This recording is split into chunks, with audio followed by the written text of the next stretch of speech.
So, when did counseling stop being about problem solving? Well, not anymore. Introducing solution-focused counseling with the unlicensed counselor. And now, here's your host, Steve Moak. Well, hello and welcome to another episode of The Unlicensed Counselor. My name is Steve Moak. I am the Unlicensed Counselor, and as always, so grateful to be here on a scorching hot summer day here in sunny Scottsdale, Arizona. I'm laughing. You know, we have so much fun here at the show and the team and the producers, and big thanks to everybody that you don't see on camera and behind this. I think you'd enjoy the show before the show and the show after the show sometimes. We might need to throw that on air from time to time as well. But hey, got thoughts, shocking, on a couple. I guess it shouldn't be controversial in my opinion, but it evidently in my world and my beliefs and kind of being of this behavioral health world and the counseling world and all these types of things and drug and alcohol treatment, this opinion isn't the most popular opinion, which honestly, if you would have told me a decade ago or even 20 years ago when I first, made my attempt at 20 years old to get sober, that, what sobriety means and how abstinence, which is what my preferred method of being sober is now a controversial opinion, I would be laughing. Just like I'm sitting here laughing now. I can't even get through this introduction where I'm just going, I have to explain that, being sober is being abstinent from drugs and alcohol, and why I believe, in my expert opinion, in my clinical opinion, in my I worked at a treatment center opinion, in my I've been battling drug and alcohol addiction opinion for 20 plus years, right? So I have a little bit of credibility and thoughts on the matter. And I want to kind of dispel some of the thoughts on it and also just really kind of hammer home why I believe abstinence is the preferred method. I will touch on the medication-assisted part of this thing as well and why I think that is an important part of treatment, especially early on, with the goal of getting off of those types of things. But I don't want to get into the whole spiel because I'll get fired up and I'll just start going from here on out. But first, I got to say thank you to our continued sponsors, especially our friends over at ShareTech. Look, again, I'm a person in long-term recovery from drug and alcohol addiction. I've done hundreds of drug and alcohol screens in my day. I trust the ShareTech test. Go to betterdrugtest.com. If you need to order one of these tests, we'll ship it right to your front door. And a big thanks to them for being a continued sponsor. This is what a lot of the leading treatment centers and outpatients use when they send their clients home for drug and alcohol screening. Go to betterdrugtest.com to pick one of these up. Right? And I always like to plug the nonprofit work that I do. This is an organization I co-founded. Go to thestopstartshere.org. Give us a follow at Hard Stop Official. This is youth drug abuse prevention. Really important stuff. Again, like I always say, there's only one way that provides 100% guarantee that your child will never have a drug or alcohol addiction, and that's by never starting. And so what we do at Hard Stop is really hit the prevention messaging hard, and we only do that on social media. So give us a follow at Hard Stop Official, wherever you follow the social media stuff. And then last shameless plug for myself, too, at the Unlicensed Counselor, YouTube, Instagram, Facebook, putting out some new content. Give us a follow. Really appreciate it. And I'm actually just in the planning process now of getting ready to start some speaking engagements as well, too. So you want to have me come out to your school, your PTA, your group, whatever that event is. I'd love to come and share a little bit on my thoughts and opinions, specifically around drug and alcohol addiction prevention and those types of things as well. I can kind of blend the Unlicensed Counselor and some of the nonprofit work that I do together as well. So love to see you in person as well, too. So, okay, that's all we got from that part of the show. Now, abstinence. People hear abstinence, and I feel like you grew up hearing abstinence talked around sex and things like that. And you were young. It's like, oh, I need you to be abstinent or something. I don't care about that. I care about that, but that's not what we're talking about here today. I am talking about abstinence, and I'm not even saying just, in terms of, sober October or not drinking. This is abstinence in the form of you have been identified as a person who has a drug or alcohol problem. You've been to treatment, you've been to outpatient, you've been to sober living, you've tried to get sober, you haven't, you've relapsed, you've slipped, whatever it is. So basically, I'm talking to the folks that you have a problem, right? And maybe you are sober now, or maybe you want to get sober. I want to talk about why I believe that the method of abstinence, and again, this sounds so damn stupid that I even have to clarify these points, that being sober and abstinent from drug and alcohol is the preferred method of this, right? Because there's a lot of different ways that people try and get sober now. They'll try and just have beer or wine if you have a drinking problem, or maybe you just used drugs before and now you want to just use alcohol. Right? Maybe now you've eliminated all the drugs and alcohol and you're just kind of using Xanax, but you may be using it a little above what the actual prescription is. There's a lot of different ways, or maybe you're using the California sober approach now, which is complete and total BS in my opinion, where you're just now smoking weed, which is where you've just switched one thing for the other thing. It really doesn't identify or kind of help any of the underlying causes that are going on. Look, I'm not here to say if that's working for you, go for it. But what I am saying is just you're contemplating different ways to do one. What I've seen in my experience as a person in recovery, whether it's being in the rooms of AA, NACA, working in treatment centers, living in sober living homes, being in outpatient programs, going to graduate school, I have been in the trenches with folks for over 2 decades now. And there's a continuous thing that works, and there's a continuous thing that doesn't work. Choosing the abstinent route continues to work more effectively, certainly not 100% of the time, but more effectively than all these other attempts where you continue to use, or they call it harm reduction, or these other types of methods where people continue to use, just in smaller amounts, their drug of choice or a similar drug or alcohol in order to kind of make sure that they're not using the one that maybe caused the problems. Right? So it's a very frustrating thing. And before I even go into all my kind of thoughts on this, people will say, "Oh, Steve, you're just one of these AA, thumper, big book thumper type guys." No. Look, I understand medication plays a role, especially in early treatment. What I believe is that use some of those medication tools for the opiate addicts that are coming off, or even the alcohol use disorder folks too. There's different medications that can help you. But where I get sideways with a lot of these folks is they want to see folks stay on these things indefinitely. And I want to see people taper off those to get back to truly a drug and alcohol-free life where I think that they can thrive over time. But that's not a very popular opinion. What happens is people get onto these medications and then they're on these medications indefinitely. And the catch is, well, without this, I would be using, I'm able to kind of successfully build a life. I think that's entirely possible to build the same life, if not much better, without kind of these medication agents being used for the rest of your life. So, okay. All right. We done? You tell I get a little fired up on this topic, Robin? Look, the number one thing for really why I choose abstinence is I don't want to be physically dependent on anything anymore, right? I mean, it is a way to break the physical dependence on drugs or alcohol. Your body can and will adjust over time, and trust me, time being the operative word here, to a life that doesn't require drugs or alcohol, including those medications. Use those medications early on, or as your doctor says, with a plan to taper over time. And that taper can take some time, right? I'm not just trying to rush you off of it. I want successful outcomes.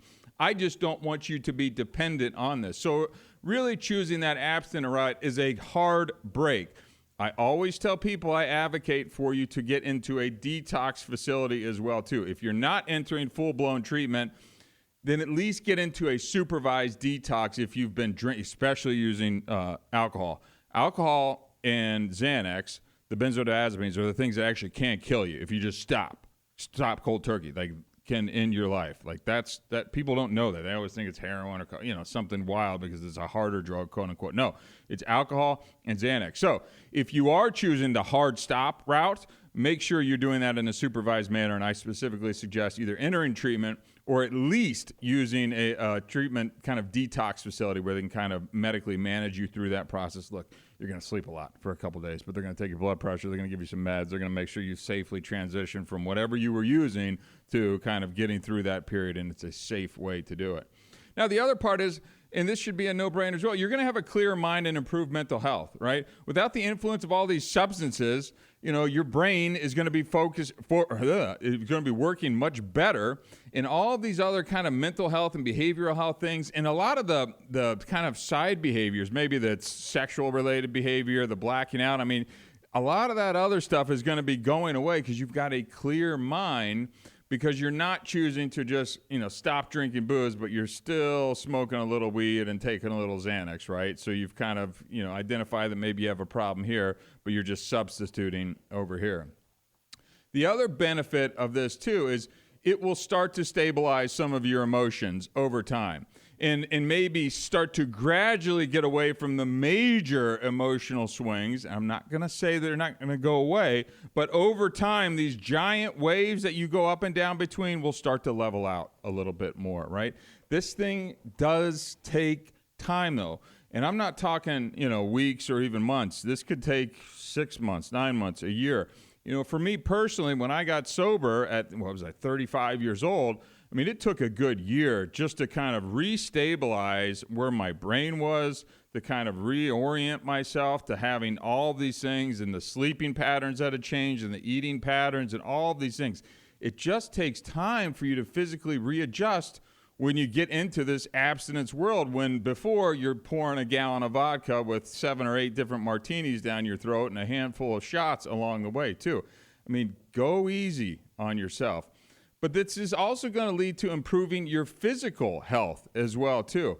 It's going to reduce the risk for some of these diseases. It's going to reduce a lot of the other issues that are probably coming up along the way, and you haven't really identified as, maybe alcohol is contributing to that in a significant way. You just didn't really realize it at the time.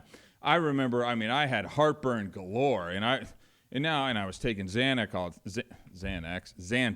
all the time, and you come to find out that's a cancer-causing thing as well, too. It's like, I can't even freaking win. But you know what? I get rid of all the boozing and all stuff. I barely have heartburn at all anymore in my life, and it's like, oh, wow. And, wow, what do you know? My sleeping pattern took a long time to readjust, because when you pass out every single night, not go to bed, but you're really just passing out because you've had, 10 different drinks or 20 different drinks, and you've smoked and snorted or whatever you did. Like, sleep took a seriously long time to restore as part of this problem. But when I started and just said no to any more and chose the abstinent route, it's like, oh, wow, things got better over time. A little rough, but got better over time. Here's another thing that got restored as well, too, was relationships, right? There were a lot of things that I had unresolved from a previous marriage that, when I was still drinking, you just never really took the time to kind of process and kind of work through. But I started to rebuild relationships with my ex-wife. I started to rebuild relationships with my family, started to rebuild some relationship with my friends. These are people who saw the progress and the commitment that I made to change my ways, not just said, hey, I'm not going to have any more vodka and just stick to beer. They saw that I made a significant change in my life. And genuinely, the people who were really friends with me were very happy for me as well, too. And so these relationships started to rebuild because I chose this abstinence, this hard stop, this non-substitution way of really trying to get sober and get healthy. And what I've seen time and time again, I see the people that walked into the treatment center and everybody wanted to fight AA, NA, or CA or whatever. Look, I don't care if you use that, you don't use that. What I do care about is that you do choose an abstinent way of trying to get sober over any of these other ones. I just think none of them are perfect. People will still slip and relapse and fall back and things like that in any of these approaches. But the one that I've seen provide the most success is certainly people that did do the abstinence-based route. And every person came in the treatment center. Everyone thought they were different. They were smarter. They had more money. They had less money. They had more trauma. They had less trauma. Whatever it is, everybody thought they were going to be the ones that could do it differently. And any of the folks that thought that they could do that ultimately would end up slipping back and, kind of continue to stay stuck in this cycle as well, too. So, another benefit that I've seen on the abstinence route, too, is just my productivity increased, obviously from a work standpoint, but I don't think you realize how much time drinking or finding drugs or going to the bar or being hungover, how much time that fills up your schedule. I mean, literally, I had so many more hours in my day, which is why, physical exercise is a big part of this for me now, too. You had to physically fill a lot of this time. So my productivity from just being at work, my productivity from exercising, my productivity for being a better dad just went through the roof because I wasn't using anymore. And wow, I had a lot more time to be able to be more productive as well. Now, there's also the legal and financial benefits from what you were spending on drugs and alcohol. I'm sure I put an Escalade up my nose at some point when I was out there partying down in Old Town, which is, about a mile from here, if even, from where I sit down here in Old Town, Scottsdale. And it's like, wow, how much more money you have, I don't worry about any of the legal troubles that could pop up. I mean, when you're committing a felony basically every single day and you don't even think about it, it's like, okay, that's not good. But when you're in that world, it just seems normal. And the people that are around you are doing it. And people floating in and out of your house while you're up partying for a day or two. It all just seems so normal. And people are ordering more drugs and you don't know who's got what. And people are passing out or coming and going. It's just a wild scene. So not having to have any of that worries anymore because I'm choosing this different way and I've completely detached myself from this other world as well too. Now, I just think these are some of the small things that can really start to benefit from this abstinence-based approach. Look, I think it's the best way to potentially prevent relapse as well too, right? Relapse, I'm not going to say it's inevitable. It doesn't have to be a part of your journey. It certainly can be prevented. But I have just found that people who use this tend to succeed more in the long run. Because if you're still allowing yourself the ability, and there's that little part of your brain where it says, it's okay if I just use this, versus just having that hard line of, that's a no, will always be a no, it's not an option for me, ever, anytime, no.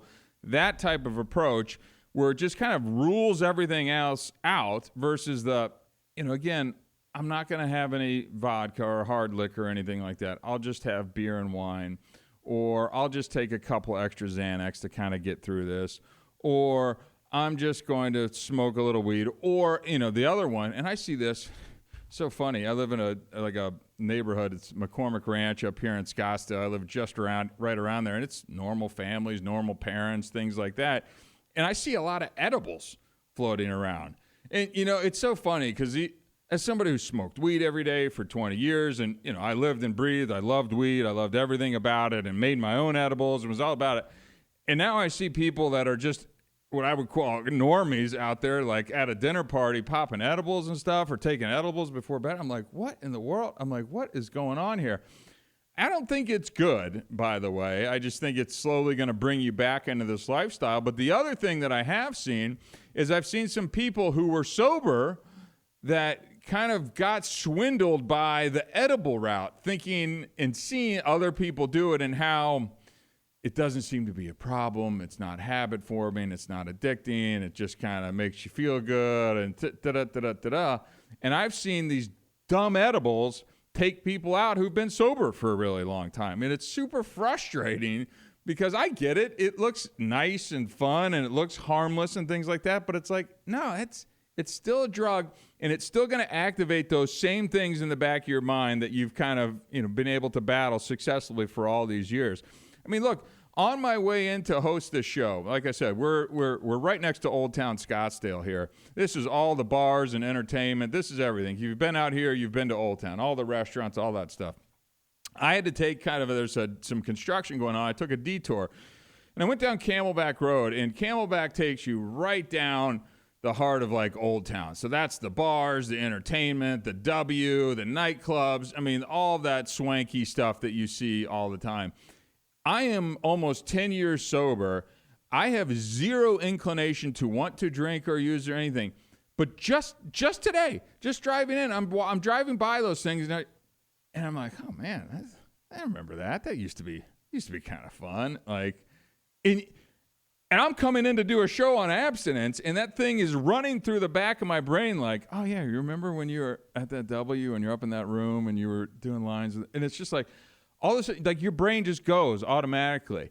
And so even 10 plus years removed, and this is why I think it's so important to have that absolutely not hard stop line in the sand, absolute no to drugs and alcohol for a person like me, a person who has struggled with drug and alcohol addiction, versus ever letting that door even creep open an inch. Because that thing sits back there. It sits back there all the time, and it's just looking for that opportunity to kind of come out and take over. And when it takes over, it may destroy your life in a day or a week. It may take 6 months. It may take a year or two.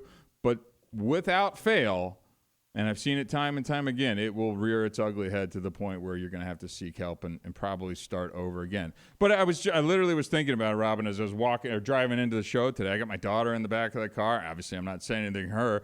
And it's funny because I got a 4-year-old in the back of the truck driving through Old Town, which is where I used to do all this stuff, and just the dichotomy of kind of the different worlds, and yet my brain still goes back to, oh yeah, you know what, that was cool, that little voice that just kind of chips away in the back of your head. So, man, interesting stuff. So, anyways, those are just some of my thoughts around abstinence, why it's important to kind of use this approach. And look, if you're in treatment, excuse me, or if you got a loved one that's potentially considering treatment and things like that, I would encourage you to find a program that really leans into the abstinence-based approach as well, too. If you would have given me the option 10 years ago, be like, hey, Steve, you can check into this treatment center and smoke weed all day, I've been like, let's do this. I'm getting sober, all right? And I guarantee you I would not be sitting here today going, talking about the benefits of abstinence and why I think that's the preferred method of doing it. I mean, it's much harder, which is why people don't want to do it, right? If there's a lesser, easier, softer way to do this, I'm sure I would have signed up for it, and I'm sure anybody else would have signed up for it as well, too. But as I kind of transition to this part of the show, let me just throw out some myths around abstinence as well, too, and let's just go ahead and dispel these. Abstinence is unrealistic and impossible to maintain. Wrong. It's absolutely wrong. People can find abstinence with the right support, and that support can be therapy, it can be counseling, it can be AA, it can be outpatient, it can be a group of friends who maybe just don't drink and don't want to identify with the AA. Abstinence can be found through a variety of ways. Find the one that works for you, but be open to various ways of trying to do it. What I will say is doing it on your own is possible, but it sucks. Being around other people who have been through this and can share when it gets really hard, you have somebody to lean on and somebody to talk to. In AA, they call it a sponsor, but it could be a friend, it could be a clergy, it could be a counselor. I don't care. Just trying to do it alone when you're just holding on for dear life, and you'll hear that term white knuckle. Well, if you're watching on video, that's because my knuckles are white because I'm squeezing right now and I just want to hold on for dear life. That's a tough way to do it. And ultimately, the problem with that too is that you're not going to be that happy. Right? If you get sober and you're just an angry SOB still, it's like, what's the point? Like, go get a drink. You know what I mean? You want to find a new life with this abstinence that's worth living because it's a better way to live, not just because you're not drinking, right? So myth number 2, abstinence doesn't mean you can't have fun or socialize. That's a complete myth, right? You just don't know the ways that you're going to do it yet. You don't know the hobbies that you're going to find, the new friends that you're going to find, the new interests you're going to find, whether it's podcasting, hot yoga, lifting, running, whatever it is. They're out there. You just got to give it some time to get out there. And you got to be able to put yourself out in the world, too, and say, okay, I tried this. Didn't love that. Let's try something else.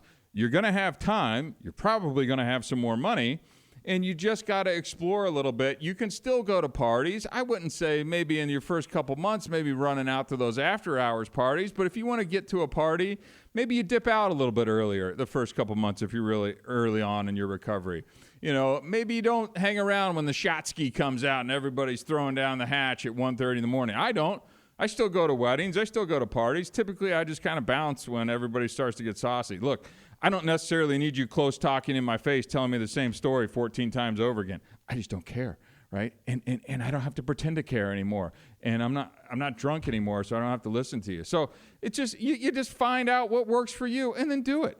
And by the way, when people are getting lit like that, nobody cares. You just do the Irish exit and you're gone. Like, I love it, man. I get to bed earlier. I wake up. They're all banged up the next morning. I've already gone to hot yoga, went for a run, and had some breakfast, and they're just rolling out of the sack. So, I don't know. Works for me. Find what works for you, right? Myth number 3, abstinence is an all-or-nothing approach that sets you up for failure. Wrong. It just involves you not picking up a drink or drug and making sure that door is closed for you. Look, relapse happens all the time in any type of program, through the medication management, through harm reduction, through AA. It just happens. It doesn't have to happen, but it happens. I just think that taking this on as the approach, that it is a hard no for you at any point in time, is going to set you up better for success in the long run. If you start letting that door open a little bit and somebody comes in, it catches you on a bad day, you're feeling crappy, somebody's there, or you're by yourself, you're on a road trip or out on a work trip in a hotel in the bar, and you sit down and they, what do you want to drink? And all of a sudden, boom, you're gone, right? Versus, no, it's just a no. I don't drink. Right? And you can tell people that. And the cool thing about saying, like, I don't drink anymore, like, in the last decade, there is this kind of soberish movement. And it doesn't have anything to do with being an alcoholic or drug addict as well, too. It's like more health benefit related. So if you don't want to say that you're an alcoholic or drug addict, cool, I get it. It's not exactly the sexiest thing in the world to say. You know, I don't go out on dates and I'm like, hey, I'm a recovering drug addict and alcoholic, you know. But you can come out, yeah, I just don't drink. I just chose, it wasn't working for me. You know, I kind of like the way I feel without it. I'm more productive, things like that. So whatever it is, like, make it work for you. You've got this whole sober movement. You know, I'm not particularly a fan of the near beer thing. That's just for me. Because, again, that opens that window a touch to me, and it kind of engages me in the physical movements and the taste and the sensations and all that. And for me, it just puts me a little too close, just a little too close to comfort for me. If it works for you, great. I hear the Guinness non-alcoholic is great. I saw a commercial for it the other day, and I went, ooh, that looks good. And I'm like, but why? Like, why do I need that? I'm sitting here in Scottsdale, Arizona. You know, I don't have any trips to Ireland booked in the near future. I don't think I have to worry about, you know, getting a pint of non-alcoholic Guinness right now. You know, that's just a me thing. And a side note, I don't even go down the booze aisle in the grocery store or anything like that, too. It's just little things along the way that just make my life easier because I'm not, you know, kind of triggering myself. You know, I also don't drive down to the same place where I used to get Coke all the time and things like that. Just doesn't feel necessary to me. Just little things that make my life easier.